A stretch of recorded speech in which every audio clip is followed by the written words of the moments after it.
Us now in a Hannity exclusive is novelist and reported former Clinton fixer Jeff Rovin. Mr. Rovin, how are you, sir? Sean, very nice to meet you. How did you meet the Clintons?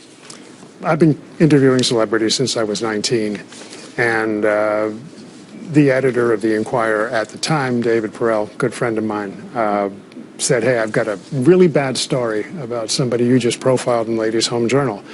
I said, "If I can get you an interview, would you bury it?" Negotiations followed, but that began a decades-long career as what Dylan Howard, the current editor, has. Yeah. Now, I did talk to Dylan about your piece, and I'll get to that in a second. You know, a lot of people, they hear National Enquirer. Well, let me just put up a few stories that the National Enquirer broke that were correct. For example, the National Enquirer broke first and correctly OJ in the Bruno Magli shoes, if you remember back at the time. The National Enquirer first broke John Edwards, the whole love child scandal. First the girlfriend, then the picture of the baby, if you recall. The story they broke also was Jesse Jackson's love child. The story the National Enquirer broke first and correctly, world exclusive, woman at the center of Tiger Woods' cheating scandal is exposed. And then the story they broke first and correctly, Gary Hart asked me to marry him at the time, and they were the first to have photos of Hart and Donna Rice on Monkey Business. And there were other, they've gone after conservatives. They went after Rush and some other stories. So people attack it because it's a tabloid, but they have a pretty good track record. David Perell, who ran the teams investigating most of those stories, is a journalist. You may not like the material, but ironically, it is so heavily vetted because it is so controversial. It's probably better vetted than most of the stories in other media. Well, I went through with your editor everything that you had. You do have ledgers. You did have the faxes with the letterhead and the timestamps. The Clintons know you. They're watching now. They know who you are. They know you fix things for them. Tell us about how you got in the business with them and what you did. I was fixing something. I really don't like that term, but there it is. I was fixing something for an actor who was in their inner circle, and that was how I was engaged. Now, it was that simple. I also, as a ghostwriter for Tom Clancy, had met generals and undersecretaries. I knew where the back doors were in Washington. So there were different ways to deal with things. You knew when Bill Clinton and Hillary Clinton went on 60 Minutes and they denied Jennifer Flowers, which eventually he admitted to in the Starr report, that he was lying. Yeah, you know, I thought this was going to be pretty easy when I first agreed to do it because you had Paula Jones, Jennifer Flowers. The stuff was out there. I figured, okay, we're done. We weren't. I would say that David Perell's files, and I know that Dylan and his team have their own files, but David's files were massive. I mean, we're talking Canterbury Tales massive. And the reason that I agreed to participate in this process now was not an easy decision because I don't like publicity. Why did you? Yeah. Because Dylan showed me the article. There were names in there that I didn't feel should be in there, friends of mine, confidential sources that he didn't realize were confidential. And I said to him, okay, I will participate, provided I can compare your article to my journals, take out these names, and most importantly, and this is going to have the odor of hypocrisy considering the story itself, I wanted to write an editorial condemning the salacious nature of political reporting now. Look, the New York Times has become the Enquirer has become the New York Times. The world is upside down. We've got to set it right again. All right, so your job was to help hide their scandals. And the degree to which you're saying they had an open marriage, you're talking about hookers, you're talking about dirty tricks, spying off journalists, and much more. Why don't you give us specifics? Well, again, let me qualify that by saying these are Dylan's words. One of the reasons I wanted to come on your show. Is there anything that's not true in what I said? No. One of the reasons I wanted to come on your show is to put things in a little less hyperbolic way, perhaps. A little less sensational? Yeah, without the screaming. You don't think paying off people and having an open marriage and... To me, it's not my business and it's nobody else's So you're business. libertarian in terms of people's sexuality. That doesn't matter to you? My personal feelings were irrelevant in this. It was really a matter of, look, when you are at the White House and turn a corner and there's the Gilbert Stuart portrait of George Washington that's on our money, when you walk in the Rose Garden with your wife, you get seduced. You want to protect the people who are helping you have that access. And that happened to you? To a degree, sure, and I was only on the periphery. You can imagine what How many happens. times were you in the Clinton White House? Twice. I was there twice. What about one of the big issues that I think matters? Hillary claims she's a champion of women's rights. You have, I assume this came from you to Harold Ickes, a lot of redactions in it, though, about how to smear Monica Lewinsky. Actually, that particular document came the other way around. It says to Mr. Ickes from. Yeah, the from was one of the reporters that we hired to dig into Monica's story, and that document. And they were out to smear her in a major way as being nuts and, very unstable, emotionally needy. All sorts of dirt. But here's the irony of this. That document has been in the files of the tabloids for 20 years because I was told, send this to your contacts, see if they can dig up more information.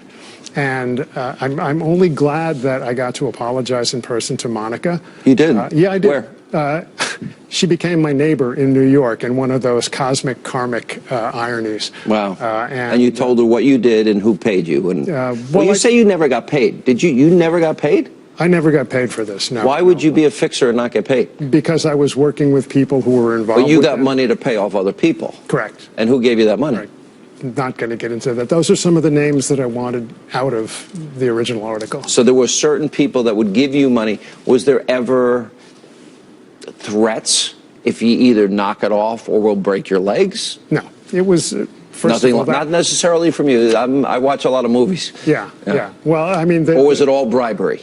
It was all bribery, but it was more... Payoffs. Yeah, because you have to understand. Was there a sort of a threat, a subtle threat given, you're going to shut up now? Anything like, that's a fair question. No, it's absolutely a fair question, but the trickle-down or trickle-up nature of this was the tabloid sources that I would pay would then go to their sources, who were invisible people like limo drivers, hotel clerks, wait staff, security guards, who would see and hear things and would tip them off. So it went from that group to the reporters to me, and then I had to make the decision about how to deal with it. And most of the time it was just money. There never had to be any threats. What was your contact? You're saying the Clintons directly knew what you were doing? I spoke to Hillary on 2 separate occasions about certain things. Now, can you say what they are? I'd rather not at this point. This is a big part of the question. Yeah, this would be important. I spoke to her at the Roger Clinton wedding, where the National Enquirer had exclusive access. Yeah. Maureen Dowd said it's not true. Yeah, well, we had exclusive, complete access. I know. I saw Maureen had filed a story in the New York Times. Right.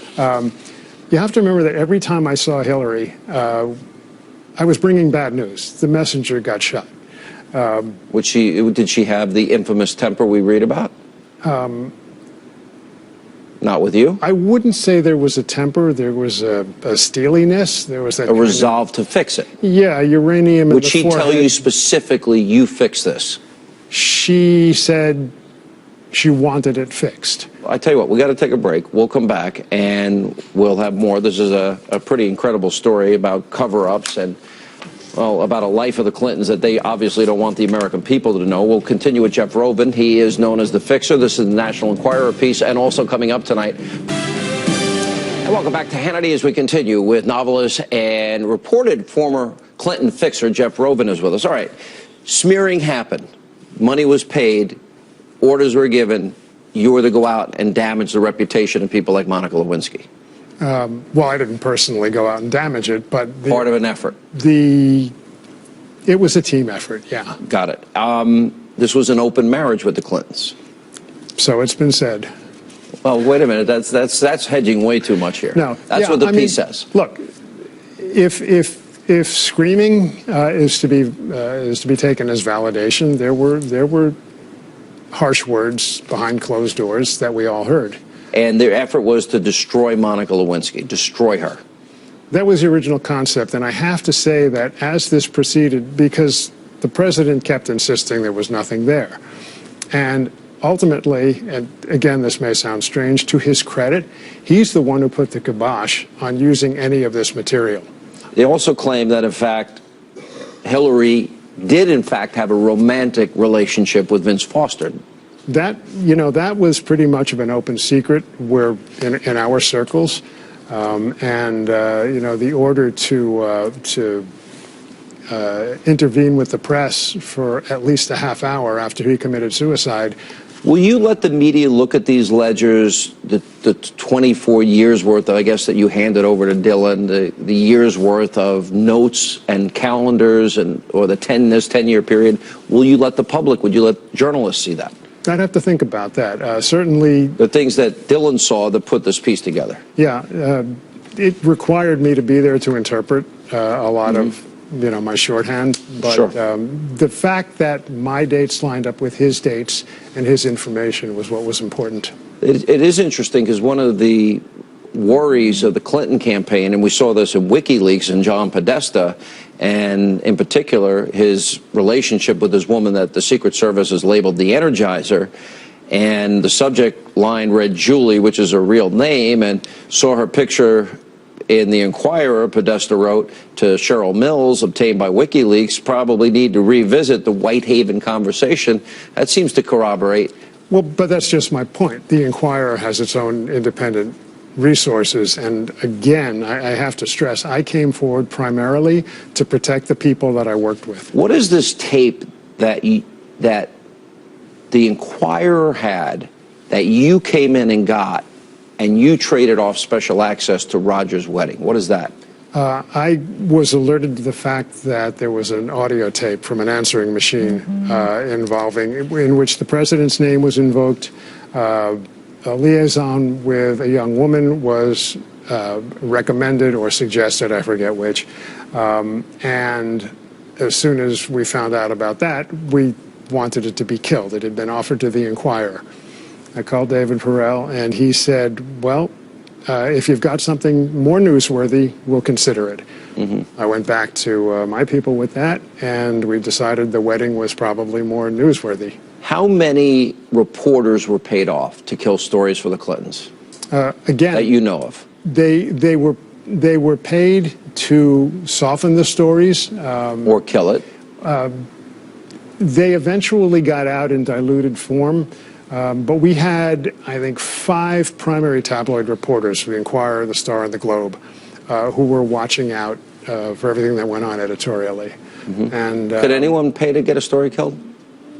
Pay? Could you pay to get a story? They're writing a story about you. Could you go to them and say, I'll give you X dollars to kill the story? We'll find out tomorrow, but I don't think so. You don't think? But how, are these prominent? Is this the New York Times, ABC, CBS? No. These are tabloid reporters. What would happen is if we got wind of a story from the tabloids, chances were pretty good it would end up in one of the mainstream newspapers or magazines. We would then contact one of those people and say, this isn't true, don't run it, here's... Right, final 2 questions. Yeah. What do you want people to take out of this?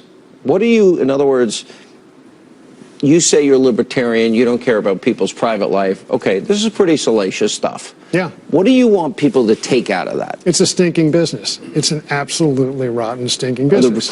The Clintons stink because they hire people like you to kill stories for them, or are they smart? It's absolutely necessary, unfortunately. For them? For everyone. I mean, if you've seen Wiener, you know what I'm talking about. Right. It's the main appeal of this to me, and the risks that I am taking professionally to do this. I don't know what's going to happen to the TV series based on my novels. They could die tomorrow. Right. The important message to get out, and you've said it yourself, is the election is too important to focus on this salacious That raises material. my last question. Who are you voting for? Because obviously people are going to wonder, are you doing this because you like Donald Trump? I am not doing this for or against any candidate. I am doing this hopefully to level the playing field. Level it, and I hope that this stuff is so unpalatable that we just stop. I mean, I know that's an absurd dream. It sounds like you like Trump, though. I like Trump, sure. Who are you voting for? One of those two. All right. Thank you for being with us. Thank you, Appreciate Sean. it. Coming up next.